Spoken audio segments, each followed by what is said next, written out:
नमस्ते श्रोताओं, प्रस्तुत है पद्मा शर्मा जी की कहानी अंतिम विदाई। उसका मन आशंका से घिर गया। जैसे ही गली में कदम रखा, उसे चाची के घर के सामने भीड़ दिखाई दी। वह चिंता में पड़ गई कि इतनी भीड़ किस लिए। हठात उसने सोचा, कहीं सोनू। फिर अपने आप ही बड़बड़ा उठी, नहीं नहीं, कल रात एक्सीडेंट की खबर मिली और आज सुबह वह ट्रेन में बैठकर यहाँ आ गई। उसने अपनी याददाश्त पर जोर डाला तो याद आया कि चाचा जी ने फ़ोन पर यही कहा था, चोट मामूली है, सोनू के जीवन को कोई खतरा नहीं है। फिर उसने घर पर भी फ़ोन लगाकर बात की थी तो पापा ने भी यही कहा था, चिंता की कोई बात नहीं है, लेकिन तुम आकर देख जाओ तो अच्छा रहेगा। उसे ग्वालियर रेफर कर दिया है। यह तो वह अंदाजा लगा रही थी कि ग्वालियर भेजने का मतलब है चोट ज़्यादा ही होगी। गली में प्रवेश कर घर की ओर चलते चलते उसने अपने मन को समझाया कि एक्सीडेंट की खबर सुन आस पड़ोस के लोग इकट्ठे हो गए होंगे और आजकल हो रहे एक्सीडेंट्स पर चर्चा हो रही होगी। उधेड़ बुन में वह घर के निकट आ गई। चाचा के घर की दीवार से ही कामना के घर की दीवार लगी हुई थी। वह पहले अपने घर में जाकर सारी जानकारी लेना चाहती थी, लेकिन जाने क्या हुआ कि किसी भीतरी प्रेरणा से अनायास उसके पैर चाचा जी के घर के चबूतरे की ओर ही मुड़ गए। बाहर कई पुरुष इकट्ठे थे। उसे तेज झटका लगा। अंदर हिचकियों में डूबा गमज़दा माहौल था। बैठक का कमरा महिलाओं से भरा हुआ था। सबके चेहरे दुखी और उतरे हुए। प्रायः सभी की आंखों से आंसू बह रहे थे। बिलक रही चाची के रुदन के स्वर कानों में पड़े तो उसने उन्हें ताका। वे कामना को देखकर दहाड़ मारकर रोने लगी और उठकर कामना की ओर लपकी। चाची की हालत खराब थी। सदा सिर पर पड़ा रहने वाला पल्ला एक और गिरा पड़ा था। कामना अब भी माजरा पूरी तरह समझ नहीं पा रही थी, लेकिन उसका मन अनिष्ट की आशंका से भर उठा। उसने मुश्किल से चाची को संभाला और जमीन पर बैठ गई। पड़ोस की अम्मा जी ने रुदन भरे स्वर में बताया, उसकी सास तो सुबह 4 बजे ही उखड़ गई थी। उसका पोस्टमार्टम होना था, इसलिए घर पर भनक तक नहीं लगने दी। अभी थोड़ी देर पहले ही खबर आई है कि उसको लेकर आ रहे हैं, तैयारी कर लो। अम्मा जी का अंतिम शब्द, तैयारी कर लो, कामना को अंदर तक सिहरा गया। थोड़ी देर तक तो वे अपने आप को संभाली रही, पर खुद को रोक नहीं पाई और बेसाख्ता फूट फूट कर रोने लगी। कुछ देर बाद कामना की निगाहें रश्मि को खोजने लगी। सोच रही थी कि उस पर क्या बीत रही होगी। 15 दिन ही तो हुए थे दोनों के विवाह को। हाथ की मेहंदी भी नहीं छूटी होगी अभी। उसने देखा चाची की दोनों बड़ी बहुएं महिलाओं के बीच बैठी हैं। फिर नजर आया नीचा सर किए रश्मि भी उन्हीं के पास बुत सी बनी बैठी है। इच्छा हुई कि उसके पास पहुंच जाऊं, लेकिन पसोपेश में पड़ गई कि किन शब्दों से दिलासा देगी वह रश्मि को। उसे समझ नहीं आया, इसलिए रश्मि से बात करने का ख्याल उसने भीतर ही दबा दिया। वह भी गमज़दा चेहरा लिए पहले से बैठी नाते गोते की औरतों के बीच बैठ गई। थोड़ी समय बाद ही सोनू का निर्जीव शरीर लेकर दोनों भाई आंगन में आ गए। वे दोनों हताश थे, वहीं बैठ गए। बड़ा भाई डकरा कर कहने लगा, हमने तो डॉक्टर से कहा था हमारा सब धन जायदाद ले लो, पर हमारा सोनू वापस कर दो। हमारा तो भाई चला गया। दूसरा बोला, जिंदगी में कुछ नहीं रह जाता, कोई अपने साथ धन संपत्ति कुछ नहीं ले जाता, सब यहीं धरा रह गया। सोनू के मुंह पर पड़े कपड़े को हटा दिया गया था। चाची उससे लिपट लिपट कर रो रही थी और विलाप कर रही थी, मेरा लाल तू कहाँ चला गया? तू तो थोड़ी देर बाद आ रहा था, क्या इस हालत में आया है? तू गया तो उसको भी ले जाता। उसे कौन के भरोसे छोड़ गया। अरे नाश हो, वह मोटर वाले का मेरे लाल को मार गया, मेरे लाल को मार डाला। सोनू की देह पर चाची दहाड़े मारती रो रही थी और कामना सोनू की बातें याद कर रही थी। उसके आते ही वे खातिरदारी के लिए घर सर पर उठा लेता, चहकते हुए 2 दिन का प्रोग्राम फिक्स कर लेता और जब तक बात नहीं मनवा लेता पैर पकड़े बैठा रहता था। पर आज कितना शांत पड़ा था। उसके शरीर पर से कपड़ा हट गया था। नीचे दिखा कि उसका शरीर पॉलीथीन में लिपटा हुआ था जो खून से लथपथ हो रही थी। फिर भी उसका हंसमुख चेहरा ज्यों का त्यों था। ऐसा लग रहा था कि अभी बोल उठेगा। कुछ महिलाओं ने रश्मि को झिंझोड़ना शुरू किया। सभी लोग रो रहे थे, केवल रश्मि पत्थर की मूरत के समान चुपचाप बैठी थी। उसके चेहरे पर न कोई भाव था और न ही कोई प्रतिक्रिया। शरीर में कोई हलचल भी नहीं थी। वह निर्विकार भाव से सब देख रही थी। लोगों में कानाफूसी होने लगी। अरे इसको तो रुलाओ, नहीं तो पागल हो जाएगी। अरे पत्नी का रोना तो जरूरी है, यही तो छाती पीटेगी। उसे बताओ उसका सुहाग चला गया। कई औरतों की आवाजें आने लगी। तुम्हारा सब कुछ चला गया, तुम रो, देखो सोनू को क्या हो गया। बड़े प्रयासों के बाद वह रोई तो नन्हे बच्चे की तरह हिया फाड़ कर किसी काटी जाती बच्चे की तरह डकराने लगी। उसकी चीख सुनकर कामना भी संवेग शून्य होती जा रही थी। पहले ऐसा मौका कभी नहीं आया था जब उसने पार्थिव देह को इतने पास से देखा हो, वह भी इतनी असामयिक और विवत्स मौत। कामना ने रश्मि को देखा। उसके मासूम चेहरे पर बिंदी और मांग में सिंदूर था। कितना प्यारा चेहरा लग रहा था। उसे लगा अब ये सब चीजें उससे छीन ली जाएंगी। बिना सिंदूर और बिन बिंदी के उसका चेहरा कैसा लगेगा। चाची तो स्वयं विधवाओं को विधवाओं की तरह रहने की पक्षधर हैं।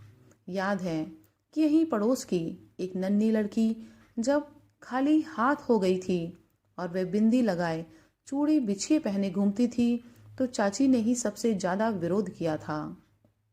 कामना की तंद्रा भंग हुई। चाची विलाप कर रही थी। उन्होंने अपनी बिंदी और चूड़ी उतारकर फेंक दी और कहने लगी, ईश्वर तुम्हें सुहाग ही चाहिए तो मेरा सुहाग ले लो, पर मेरी बहू का सुहाग वापस कर दो। कहते हुए अपना सर दीवार पर पटकने लगी। वे बीच बीच में बड़बड़ाती जा रही थी। रश्मि, आज से तुम हमारी सोनू हो। हम तुम्हें कुछ नहीं होने देंगे।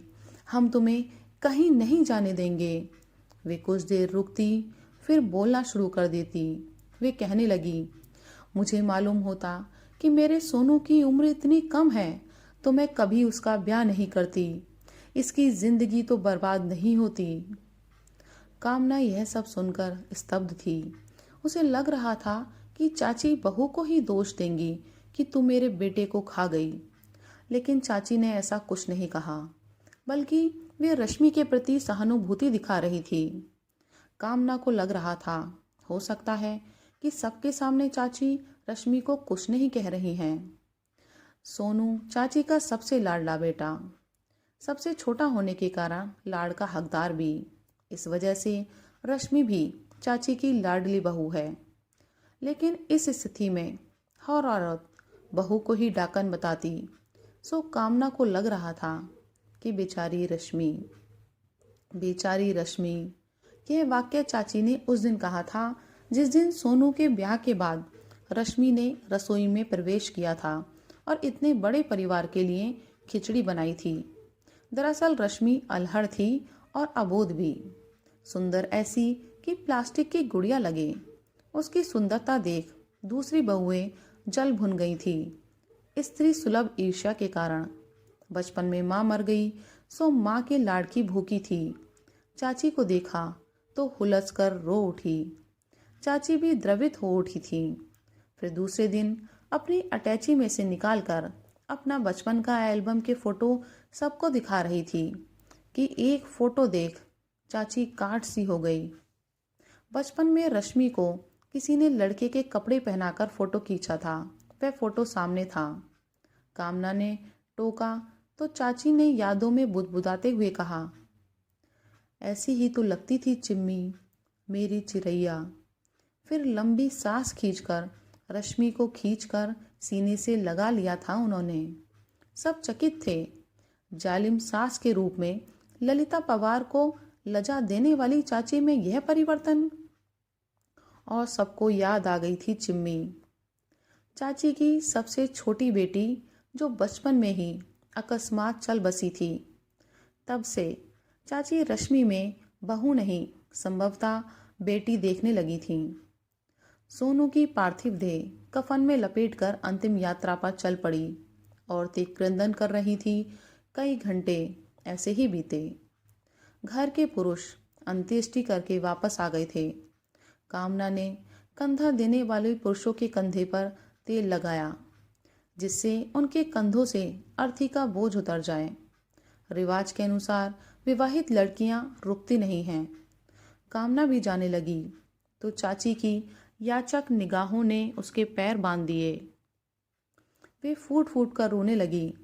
फिर फुसफुसाती हुई बोली, तुम रुक जाओ कामना, तुम्हारी रश्मि से खूब पटती है।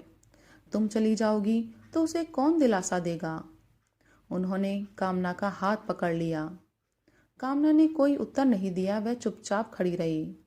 उसके मनोभाव को ताड़ते हुए उन्होंने कहा, नल पर नहाकर मंदिर के दर्शन कराओ, वापस जाने का रिवाज हो जाएगा। कामना को फिर झटका लगा।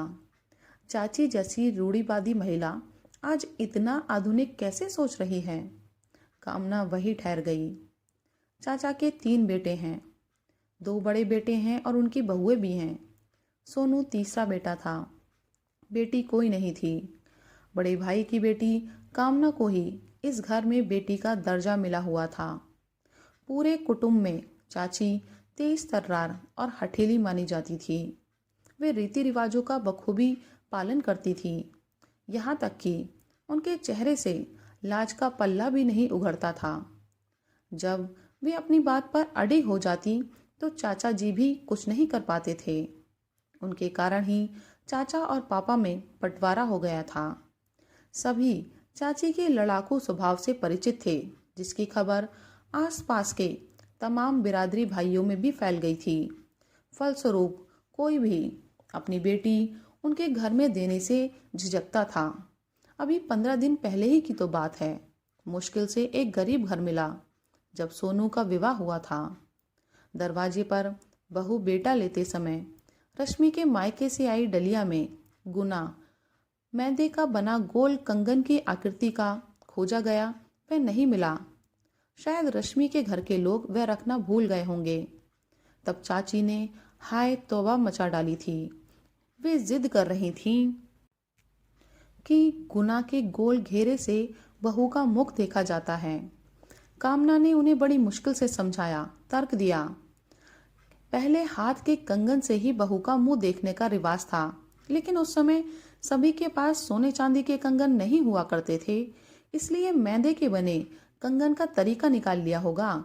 आपके पास तो सोने के कंगन हैं, आप उसी से बहू का मुंह देख लो। मेरी ससुराल में तो आटा मैदा के कंगन की तरफ कोई देखता तक नहीं।